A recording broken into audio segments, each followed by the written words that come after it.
In round 7 of the rapid event, Fabiano Caruana had the black pieces against Gukesh. The opening went d4, knight f6, c4, e6, knight f3, d5, knight c3, bishop b4.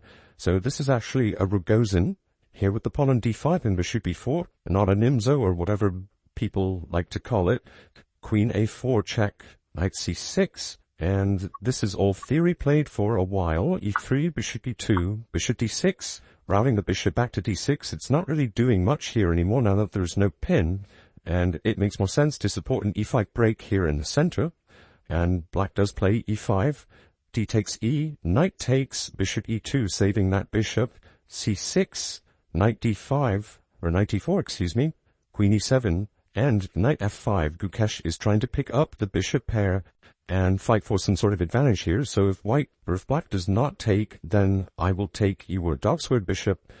So this is sort of forced. Queen takes, f5, rook d8, only open file, castles, bishop c7, clearing the way for that rook, rook d1, and the brilliant move knight d3, which looks like it's hanging a piece, but actually after white takes on d3, the move g6 is played, and the white queen is not capable of defending the bishop on d3 anymore. So queen f3, rook takes d3, and what Fabi has done here is not only win the bishop pair back, but more importantly, gotten his rook very, very active on this weak light square and prepared to double the rooks on the only open file and create immense pressure.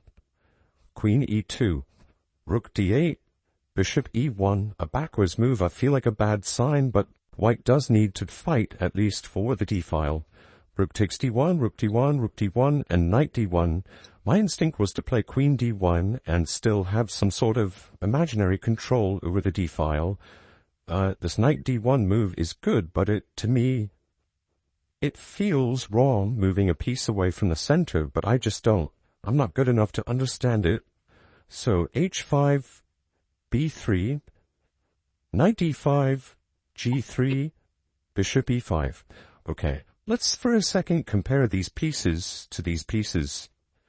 Wow, they're fighting for the same squares, but both of white's pieces are on the back rank. Computer will tell you this is equal, but I would hate having this position as white because of how passive everything is and how great black's pieces are. So knight b2, bishop f6, knight c4. So now this isn't attacking anything, so b5 can be played. Bishop f6 was a little bit of prophylaxis. So knight a5, and a bigger point of b5, by the way, is to just get the pawns going and try to create a pass pawn on the c-file. So queen c5, king g2, king g7, h4, a6, and e4, trying to kick that annoying knight away. But after knight c3, queen c2, b4, cementing this knight and this weakened c3 square. And another thing is that the a pawn is now kind of a huge weakness, or at least an annoying target for white to have to defend. So knight c4, breaking that pin, and Fabi actually makes a mistake, or maybe even a blunder, could be considered. a5 allows the move a4, which was played in the game, and now that a2 pawn is no longer weak, it cannot be captured because the knight on c3 will hang, and white doesn't have any real weaknesses anymore, and actually white is better at this point. So bishop d4 targeting f2, queen d3, knight a2, and here both players missed the chance for knight a5, picking up a pawn, and if queen takes a5, queen d4, winning that piece back. But more importantly, the dark squares around the king are going to be a huge, huge problem. So black probably can't even take this knight and has to find some other move. So instead, white just went back to c2, knight c3, and f3. So this move equalizes, but it might be the losing move because of how much it weakens the second rank and just the king in general. So all of these squares are now kind of loose and weak. The e3 square, and it's starting to be mistake city here. Both players under a minute. Fabi plays the move knight d5. Of course you cannot take this because after c takes d, this pin is alive again. and I will be winning back my piece while pushing a pawn and making a queen. So you cannot take the knight. e3 is looking like it could be an issue. Bishop f2, knight b6, takes, knight takes a5, c5, trying to break through and promote that pawn. Black's pawns are just going to be a little bit faster than this a4 pawn. So queen f2, offering a queen trade, queen c3, queen e2, c4, breaking through, trying to get that b pawn going. B takes c is a mistake, and it kind of makes a lot of sense. Why? Number one, it just automatically creates this pass pawn for black without much of a fight. It gives up this a4 pawn, and the b pawn is just very fast. Instead, queen d1 had to be played, defending here, and if takes, at least you have some sort of blockade going for you, and it's a little bit harder, although your king is still very, very weak. So after b takes c, Fabi is just winning, and he does not let go from here. So knight a4, c5, knight takes c5, queen c4, knight d3, and this knight, you know, it's not really helping here. King h3, and Fabi finds kind of the knockout blow here, a brilliant move. Queen a1, a fork of sorts. Queen h1 is a mate threat, attacking the knight as well. After king h2, there is actually a forced mate sequence that I will show. So queen b2, king h1. If knight f2 would be played here, a very, very cool finish could have happened. King g1, knight h3 check, and of course the white king cannot go to f1 because queen f2 mate. But if king h1 trying to just hide in the corner here, we again play queen a1, king h2, queen g2, or queen g1, forcing the king to that h3 square, back into his tomb, and then queen h1 is mate. And again, if instead of king g1, white plays something like king g2 or king h2, knight g4 is another mate, forced mate sequence. King f1 loses to queen f2, king h1 loses to queen h2, and king h3 also loses to queen h2. Instead, Fabi decided to just play knight e5, attacking the queen, attacking f3, forcing queen f1, and pushing the pawn. After queen c2 and queen d4, it looks like maybe white's going to get some counterplay on the dark squares here, but actually b2 is able to be played, and you get one check, and after king h2, black will promote with checkmate, and of course he will promote to a rook. So, devastating game by Fabi, just crushing when it was a little bit back and forth, but congratulations to him. In round 8, Fabi had the white pieces against Anish Giri, and the opening was a Najdorf, which, if any of you are familiar with Anish, you know that that is kind of something he specializes in. He knows very, very well, and he plays very well as well. So Fabi has an interesting strategy here. He plays the move queen d3, which is already kind of a rare move, but not only that, g3 to follow, which actually doesn't make any sense, because a lot of the times the idea attached to queen d3 is to swing the queen over to the g3 square. These moves don't make any sense together, but that's okay, because he's trying to get Anish out of his theory and just get a chess position where he can outplay him a little bit easier. So b6, bishop g2, bishop b7 castles, e6, a4, all just normal developing moves, and queen c7, h3, g4. So the point of g4 could be a few things. You could speculate about f4 maybe being played and pushing the pawns as far as they go. I think that the main point is the f5 square.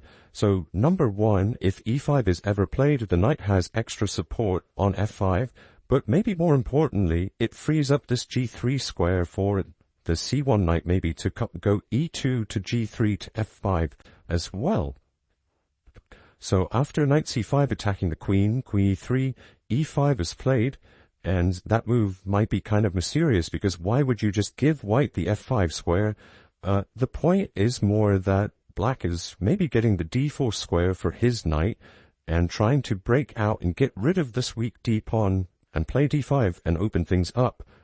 But after the move knight e2 heading to g3, knight d7 is a mistake, because giving up this dark-scored bishop makes the d6 pawn nearly impossible to defend long-term and weakens all of the dark squares. Fabi is able to give up the strong f5 knight again because he can bring the e2 knight into g3 and just replace it with a copy.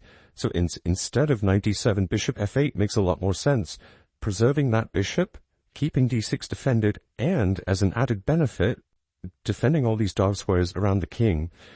Oftentimes, when a knight and a bishop are two squares away from each other, one is usually dominating the other, because they're controlling all the same squares.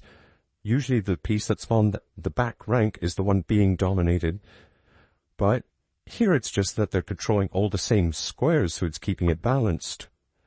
So instead, knight d7, Fabi immediately snaps that bishop off, rook e7, rook d1, targeting this d6 pawn, queen c3, knight g6.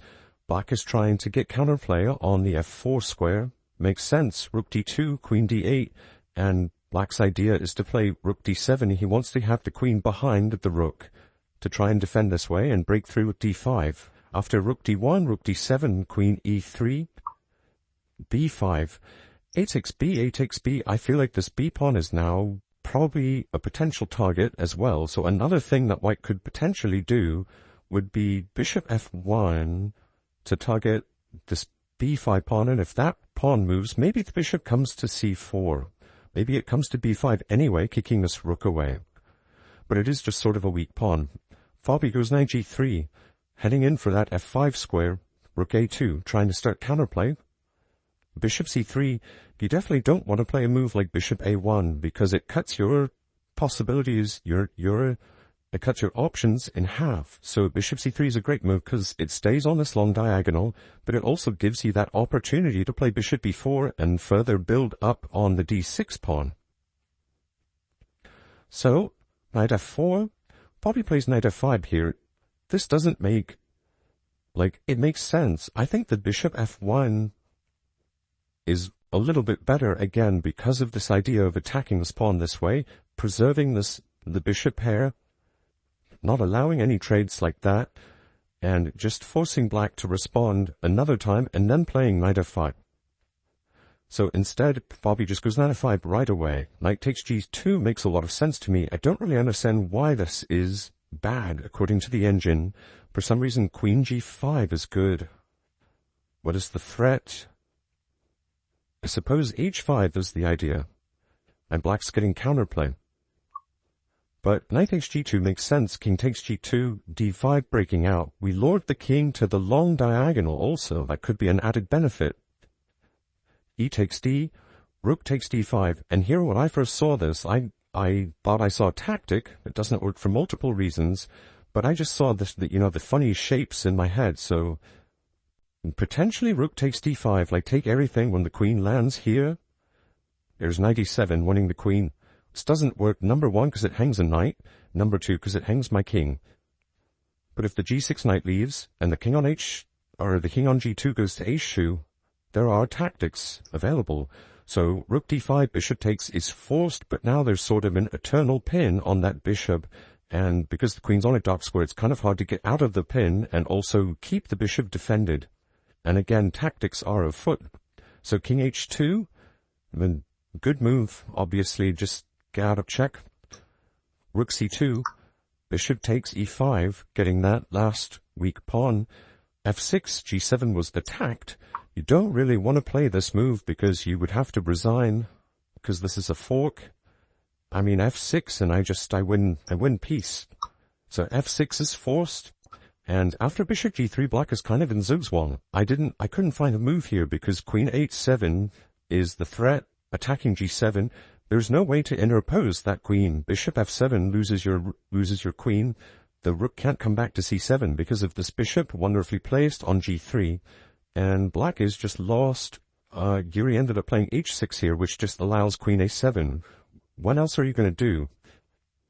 And Black resigns. So a crushing victory for Fabi. Finally, in round 9, Fabi had the black pieces again, but against MVL this time. The opening went e4, e5, knight f3, knight c6, bishop e5. This is about the most standard chess you'll ever see, so we'll just skip through here. This is very much a chess game, if you will. So a4, rook e1, 97. And his a5 move is the first one that's maybe not super accurate, because potentially a5 pawn can be a target after a move like c5 if the pawn is overextended and can't be defended by something. So bishop a7, bishop e3 takes, bishop takes d4, bishop takes, queen takes, and after c5, the a5 pawn is just lost, because I have to move my queen, and it's going to take MVL way too many moves to defend this pawn, and knight c6, knight a5 is just going to happen. So castles, knight d2, knight c6, queen f4, knight takes a5, and already we're only on move 17, and white is just down a pawn, and much worse. Bishop c2, knight back to c6, knight f1, queen c7, knight g3, knight e7, e5, breaking everything open, opening this bishop up, opening the position for rooks, trying to start something. Takes, knight takes, rook e8, knight back to d3, and now this really annoying queen c6 move with a subtle threat in mind. The only ways to defend are f3 or queen f3. Queen f3, Fabi takes. The computer calls this a mistake. I think that's ridiculous. It's just a good move, because after g takes f3, positionally or strategically, black is just winning because of the control over these line squares, the superior pawn structure, and the better placed pieces. So c4, continuing to gain control over the light squares. Knight c5, bishop takes f3, and now the a pawn will be lost, but this light square control is very dangerous. So rook e3, bishop g5, maybe wanting to place the bishop on h3. Ideals like that. Rook takes a6, knight d5, forcing that rook trade, and now we just go back to f3, and the king has no pawn in front of him. However, he still has no luft and still cannot breathe.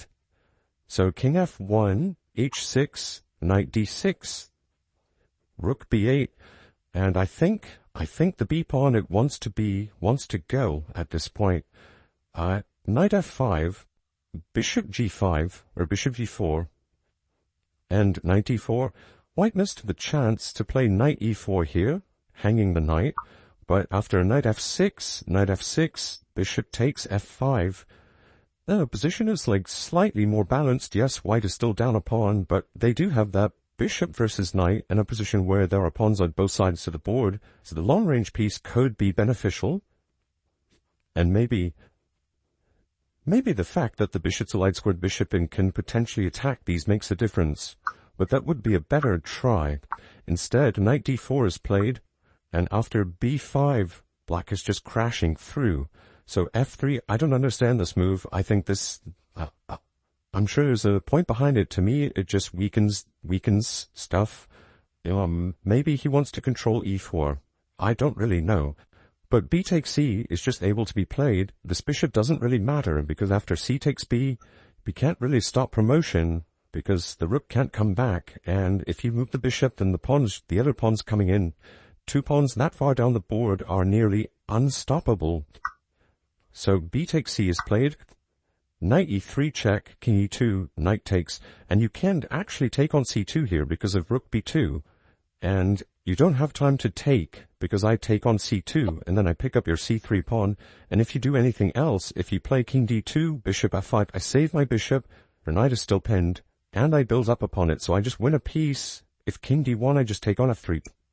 So, you have to play f takes g, knight takes d4, and now the c-pawn is just passed, the d-pawn is weak and impossible to defend actually. The g-pawn is also going to fall. So h3, defending one pawn because that's all you can do. Rook d4, rook a4, knight d5, and now we're just securing all the pieces, over-defending everything, making sure everything is just solid and defended so the job is easier. And once you do that, you can just bring in your king. So everything's defended many times. So now we bring in the king. And This was super cool. Here, Fabi played knight takes or rook takes f2. The point being that after king takes f2, c2, there's no way to stop promotion, because once the rook comes back to the c file, knight b4 is a killer move defending the pawn, attacking the rook, but more importantly it has to do with, now that the king is on f2, no matter where the rook goes, okay, you can give me one check and then go back or something. Black can just promote, and if you take my queen, I play knight d3 check, picking up that rook once again, and black's up a piece and win.